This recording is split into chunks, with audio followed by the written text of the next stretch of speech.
অ্যান্টনিকে ঘিরেই যেন এবার সবার আগ্রহ। এবার ব্রাজিলিয়ান সুপারস্টার অ্যান্টনিকে নিয়ে কাড়াকাড়ি বড় বড় ক্লাবের, যেখানে 3 দেশের 3 জায়ান্ট ক্লাব নিতে চায় অ্যান্টনিকে। একই সাথে লোনে থাকা রিয়াল বেটিসও চায় অ্যান্টনির সাথে চুক্তির মেয়াদ বাড়াতে।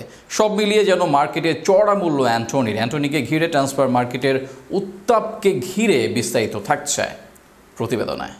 কিছুদিন আগেও তাকে নিয়ে হয়েছিল অনেক হাসি তামাশা, অনেকের ট্রলের পাত্র ছিলেন তিনি।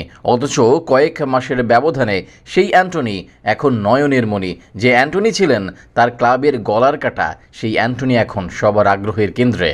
রিয়াল বেটিসে লোনে এসে ক্যারিয়ারের মোড় ঘুরে যায় অ্যান্টনির। বেটিসের হয়ে 13 ম্যাচে করেন মোট 8 গোল, অ্যাসিস্ট 4 গোলের সাথে করেন সমান 4 অ্যাসিস্ট। ম্যাচ প্রতি তার রেটিং 7.6।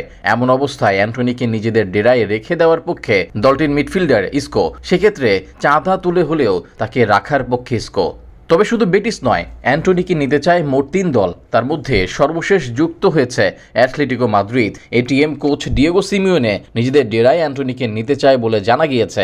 এমন সংবাদ প্রকাশ করেছে altjuve.com। সেখানে অ্যান্টনিকে নিতে 45 মিলিয়ন ইউরো বা 500 এর অধিক কোটি টাকা দিতে চায় স্প্যানিশ এই জায়ান্ট ক্লাবটি। অ্যান্টনির স্কিল, ভার্সেটালিটি ও পারফরমেন্সের প্রেমে মুগ্ধ তারা, এমনটাই জানিয়েছে altjuve। এদিকে অ্যান্টনিকে নিতে আগ্রহ দেখিয়েছে জার্মান ক্লাব বায়ার্ন মিউনিখ।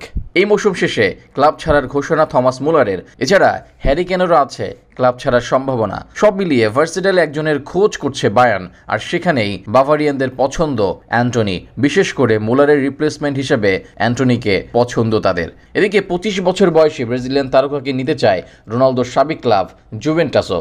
এই মৌসুম শেষে একাধিক তারকা জুভেন্টাস ছাড়তে পারেন। এর বাইরে জনাথন ডেভিড ও ভিক্টর ওসিমহেনের দিকে নজর ছিল জুভেন্টাসের, কিন্তু তারা দলে আসেনি।